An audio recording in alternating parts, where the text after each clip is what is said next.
안녕하세요. 이번 시간에는 월거에서 활동 중인 노현철 후캐피탈그룹 매니징 파트너 모시고 오늘 9월 FMC 어땠는지 그리고 앞으로 시장 전망 어떤지 한번 들어보도록 하겠습니다. 파트너님 안녕하세요. 네, 안녕하세요. 예, 먼저 오늘 FMC 좀 어떻게 보셨는지 전반적인 느낌 먼저 한번 여쭤보고 싶습니다. 네, 오늘 FOMC하고 그 파월 그 프레스 컨퍼런스가 있었는데요. 어떤 그 내용면이나 어떤 분위기는 이제 뭐 전반적으로는 좀 매파적이었다고 볼 수 있을 것 같습니다. 뭐 예상대로 뭐 75bp 0.75% 금리 인상을 했지만 뭐 점도표가 사실은 시장의 예상보다 높게 나왔죠. 네, 2022년 말 기준으로 미디안이 4.4, 네, 즉 4.25에서 4.5 레인지라는 얘기고요. 네, 이 얘기는 뭐냐면은 이제 11월 달에 75bp를 하고 그렇죠. 12월 달에 50bp를 한다는 얘기예요. 뭐 예, 그게 지금 이 전도표에 지금 현재 상황에서는 반영이 돼 있다고 보시면 되고요. 뭐 요 부분은 아마 특별한 경우가 없으면 바뀌진 않을 것 같아요. 요 구도는. 왜냐면 프론트 로딩을 한다고 했기 때문에 요 그렇죠. 부분은 예, 바뀔 것 같지가 않고요. 특별한 사항이 있지 않으면. 그리고 2023년도 미디안을 4.6%로 예, 이제 전도표가 얘기했죠. 그러니까 즉 4.5에 4.75라는 얘기고요. 그래서 2000 그러니까 내년 1월 31일에 있을 그 FOMC죠. 1월 31일, 2월 1일까지 FOMC가 있는데 그때 FOMC에서 25bp 음, 정도 할 거라는 이제 그런 거를 이제 페드 인사들이 점도표로 보여주고 있는 거예요. 예, 그거를 지금 얘기하는 건데, 그게 이 부분이 사실 시장 예상보다는 조금 높죠. 예, 높은 부분이고, 이게 그러니까 페드의 스탠스가 higher and longer 예, 어떤 통화 정책을 편다는 것이 이제 오늘 FOMC의 음, 그 메인 메시지라고 또 다시 한번 재확인할 수 있었던 것 같습니다. 그 잭슨 홀 스탠스랑 거의 바뀐 거의 없습니다, 사실은.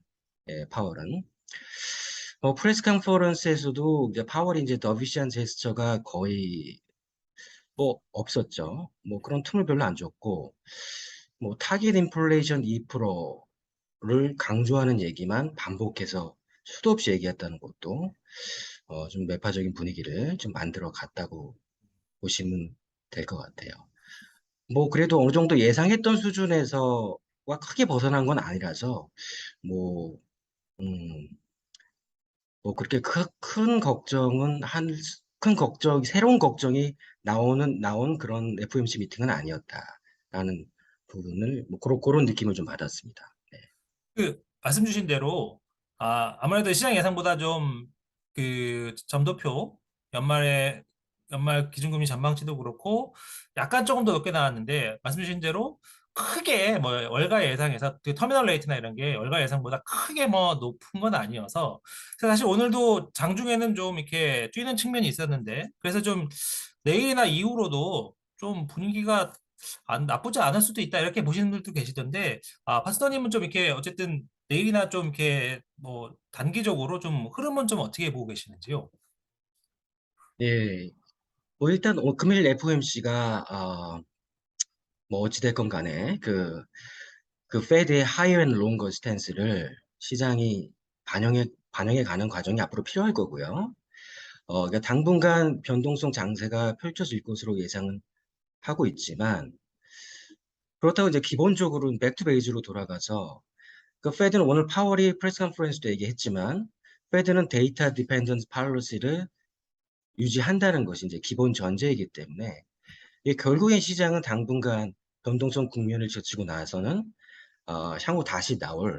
향후 나올 데이터에 따라서 음, 움직이는 양상을 볼 것으로 예상됩니다.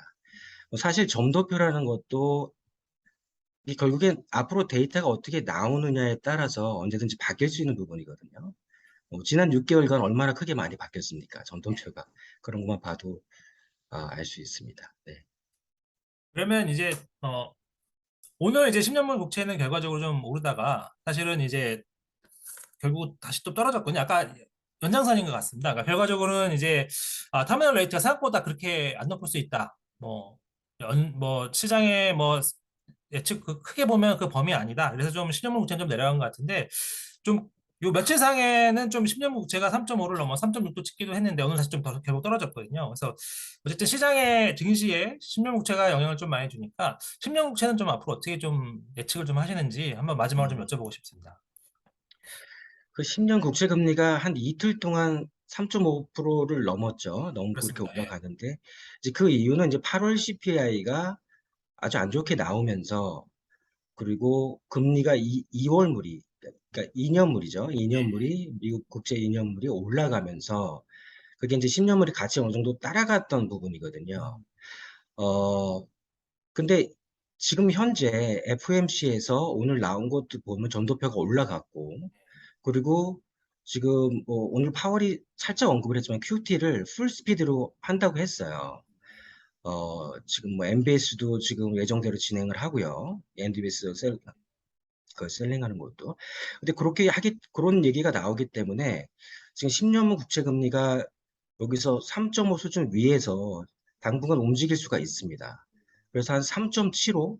요 정도 수준까지도 움직일 수 있는 가능성이 있습니다. 그래서 음. 지금 현재 앞으로 당분간은 어, 그렇기 때문에 저는 뭐 지금 현재 수준으로는 10년물 국채가 지금 현재 뭐 3.5에 3.6, 이 정도나 아니면 그래도 3.75, 이 정도까지는 뭐 운신의 폭을 좀 넓힐 수가 있다. 라고 그렇게 예상을 하고 있습니다. 어쨌든 그럼 당분간으로는 좀 증시가 좀 변동성이 크고 좀 그런 쪽에 좀 조심하는 게 낫겠지요. 아무래도 전반적으로는. 네, 그렇죠. 당분간은 변동성이 있을 거예요. 네, 그래서 뭐 그렇다고 해도 뭐 오랫동안 갈 것 같지는 않고요. 뭐 한 10월 초, 이 정도까지 변동성을 좀 보이다가 4분기에 이제 앞으로 이제 그걸 봐야 되겠죠. 어닝스를. 아, 그러니까 예. 어닝스 리비전을 어떻게 진행되는지 이제 3분기 실적이 이제 마감되고 이제 나오는 시점이 이제 10월 달이거든요. 예, 이제 예. 그때 이제 어떻게 이제 리비전을 하고 그리고 이어 엔드를 어떻게 얘기하고 내년 전망을 어떻게 얘기하는지 음. 이제 그런 것도 이제 어닝스에도 이제 좀 우리가 관심을 갖고 아, 예. 좀 지켜볼 필요가 있을 것 같습니다. 아, 박사님 바쁘실 텐데 오늘도 정말 감사하고요. 다음 주에도 좀 많은 좋은 소식 부탁드리도록 하겠습니다. 오늘 정말 감사했습니다. 네, 감사합니다. 예.